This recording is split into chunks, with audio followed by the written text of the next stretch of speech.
আসসালামু আলাইকুম রহমতুল্লাহ। এমকে জমান রচিত easy plus hand note and বিশ্বমানের বইয়ের পক্ষ থেকে আপনাদের স্বাগত। আজকের টিউটোরিয়ালের বিষয় অ্যাডজাস্টমেন্ট প্রসেসের চতুর্থ ক্লাস। আজকের ক্লাসে আমরা এই অধ্যায়ের অ্যাডজাস্টমেন্টের গাণিতিক সমস্যাগুলো সমাধান করব। শিক্ষার্থীগণ, অ্যাডজাস্টমেন্টের অঙ্ক প্রশ্নের ধরন অনুযায়ী তিনটি ফরম্যাটে ভাগ করে আমার বই আমি আলাদা করে দিয়েছি। Point number 1, without trial balance. Point number 2, on trial balance and other information. Point number 3, two trial balance and without information. এক নম্বর হলো উইদাউট ট্রায়াল ব্যালেন্স, অর্থাৎ এর রেওয়ামিল থাকবে না, শুধুমাত্র কিছু এন্ট্রি দেওয়া থাকবে, কয়েকটা লাইন, এগুলো সমন্বয় করতে হবে।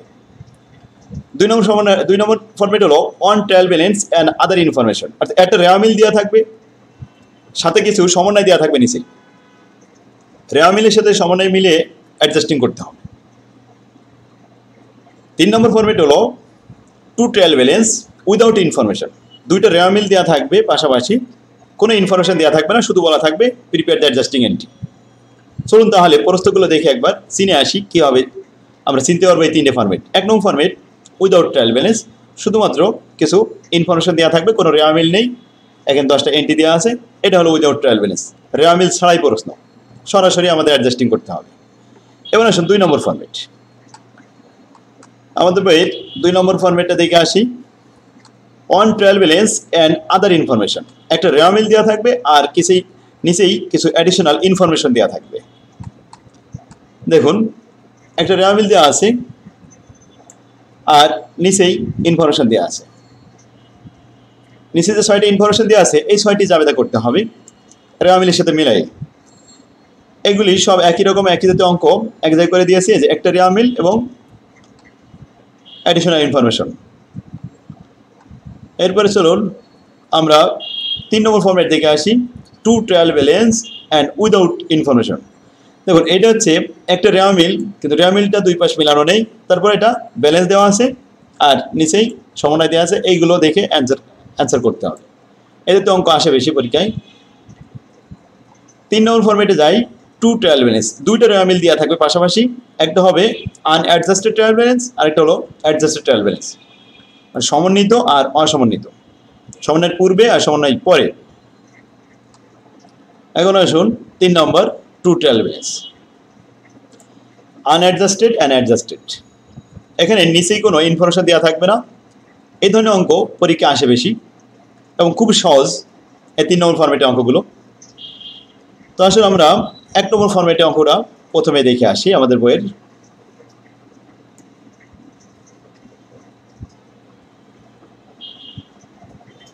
আমরা আগামী ক্লাসে 2 নম্বর ফরম্যাট করব, আজকে ক্লাসে আমাদের 1 নম্বর format.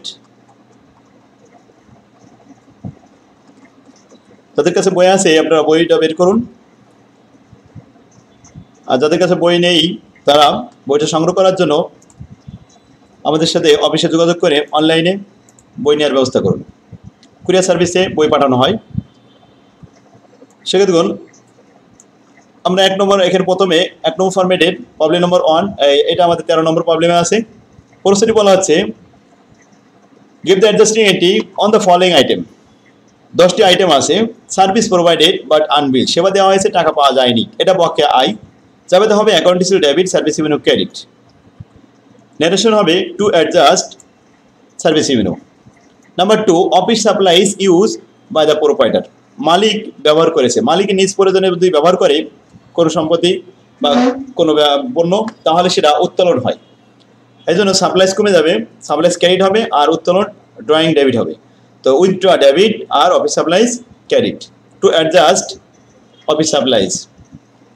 Number 3, apprenticeship revenue receive in advance, সেখানে বেশি ভাতা আমরা রিসিভ করেছি অগ্রিম, তাহলে অ্যাপ্রেন্টিসশিপ রেভিনিউ ডেবিট আর apprenticeship revenue credit.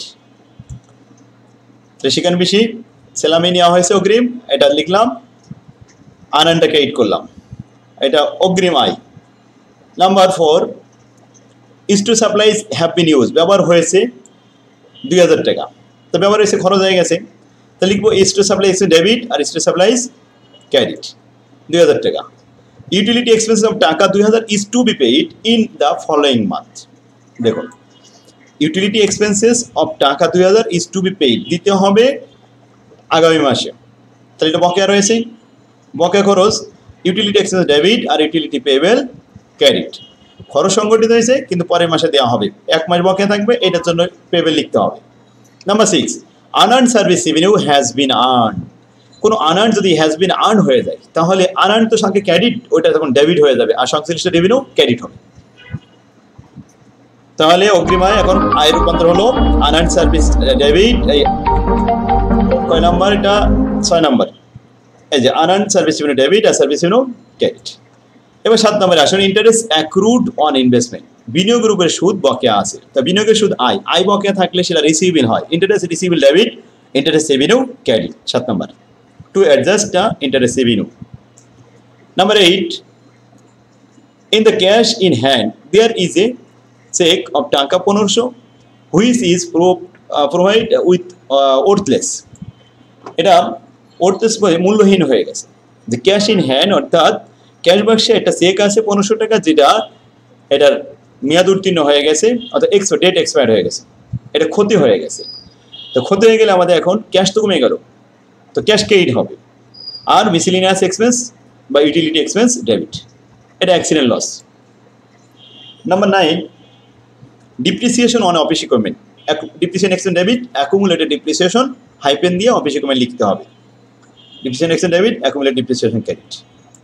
To adjust depreciation expense, expired insurance for the period, চলতি পিরিয়ডে ইন্স্যুরেন্স খরচ হয়েছে 200 টাকা।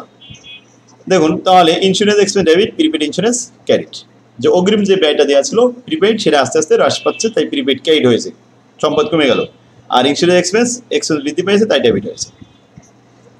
এইভাবে উইদাউট ট্রায়াল ব্যালেন্সের অঙ্কগুলি খুবই সহজ, কারণ সরাসরি এরকমভাবে লেখা থাকে, কোনো রেওয়ামিল দেখা লাগে না, যা অ্যামাউন্ট দেওয়া থাকে সেটাই লিখতে হয়।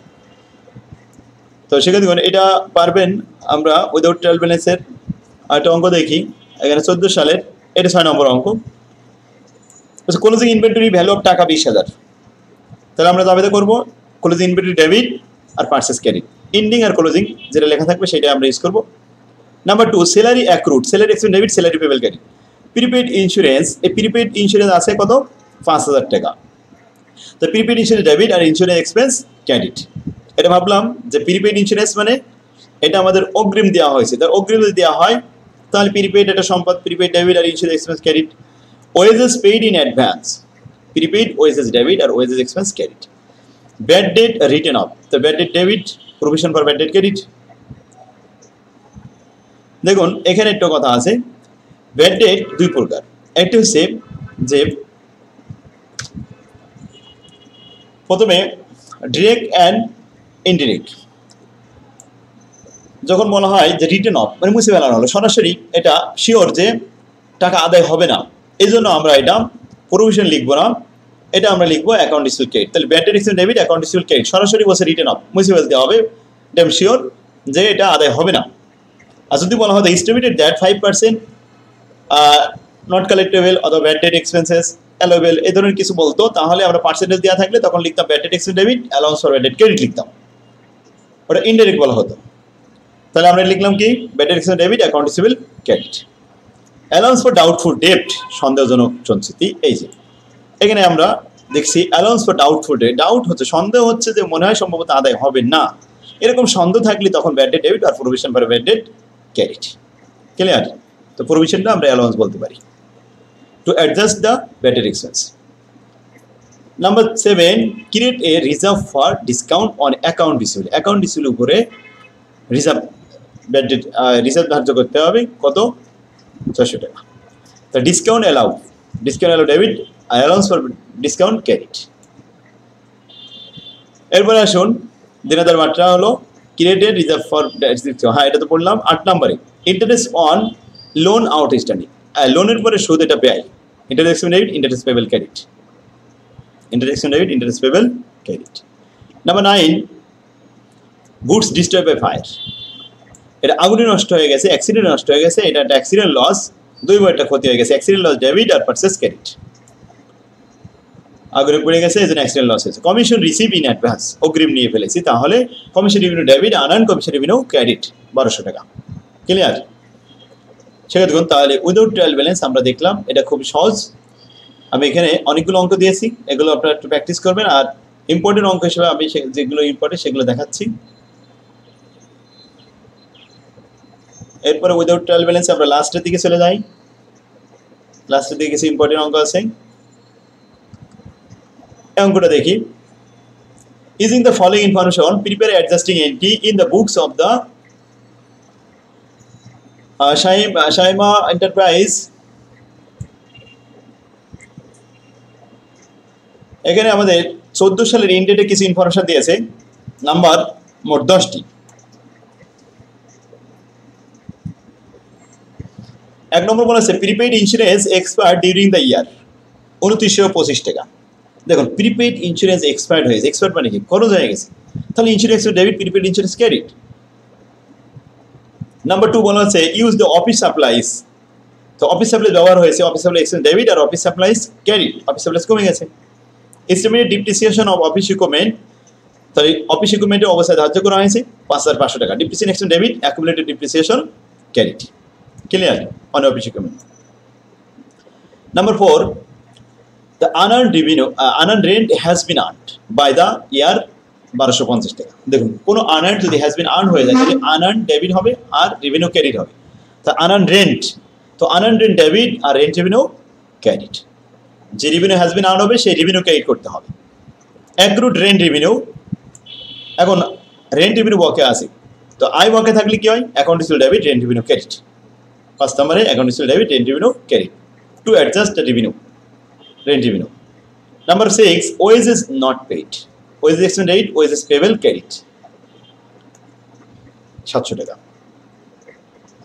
6 নম্বর বলা হচ্ছে ওয়েজেস হয়েছে 7 নম্বর 4 পয়েন্ট ট্যাক্স এক্সপেন্সেস, এখানে বলছে 4 পয়েন্ট ট্যাক্স এক্সপেন্সেস 500 টাকা আর আনপেইড অ্যান্ড আনরিকর্ডেড, দেখুন ট্যাক্স প্রদান করা হয়নি এবং লেখা হয়নি, তাহলে 7 নম্বরে লিখবো tax expense debit, tax payable credit. 8 number interest on mortgage accrued but not paid, দেওয়া হয়নি, তাহলে interest expense debit, interest payable credit 1500 টাকা। 8 নম্বরে লিখলাম interest expense debit, interest payable credit 1500 টাকা। 9 নম্বর হাউস রেন্ট ফর 1 মান্থ 1000 টাকা, ডিড নট পেইড, তাহলে 1 মাসে ভাড়া এখনো দেওয়া হয়নি, রেন্ট এক্সপেন্স ডেবিট আর rent payable credit. 9 number rent expense debit, rent payable credit 1000 টাকা to adjust rent expense. Last item interest accrued on note receivable, note receivable উপরে সুদ, এটা সম্পদের উপরে সুদ হলে এটা আয়, তাহলে ইন্টারেস্ট রিসিভেবল ডেবিট আর interest revenue credit. Clear? Note receivable এটা সম্পদ, এই নোট রিসিভেবল উপরে আমাদের ইন্টারেস্ট হয়েছে 1000 টাকা, এটা আয়, তাহলে আমরা লিখবো আয় বকেয়া রয়েছে ইন্টারেস্ট রিসিভেবল ডেবিট আর ইন্টারেস্ট রেভিনিউ ক্রেডিট 1000 টাকা টু অ্যাডজাস্ট ইন্টারেস্ট রেভিনিউ। তো আশা করি ইনশাল্লাহ বুঝতে পারছেন। তো উইদাউট ট্রায়াল ব্যালেন্সে এখানে আমি যে 11টা অঙ্ক দিয়েছি এগুলো আজকে প্র্যাকটিস করবেন। আজকে আমাদের উইদাউট ট্রায়াল ব্যালেন্সের ক্লাস শেষ হলো। আগামী ক্লাসে আমরা on trial balance and other information, এই ফরম্যাটটা 2 নম্বর ফরম্যাট করব। তো আগামী ক্লাস দেখার জন্য আহ্বান রইল। আজকের ক্লাসে আপনারা যারা ভিডিওটা দেখলেন, এই মুহূর্তে আমার বই থেকে উইদাউট ট্রায়াল ব্যালেন্সে যতগুলো অঙ্ক আছে এগুলো আপনারা প্র্যাকটিস করবেন। তো এই পর্যন্ত ক্লাস শেষ হলো। আল্লাহ হাফেজ, আসসালামু আলাইকুম রহমতুল্লাহ।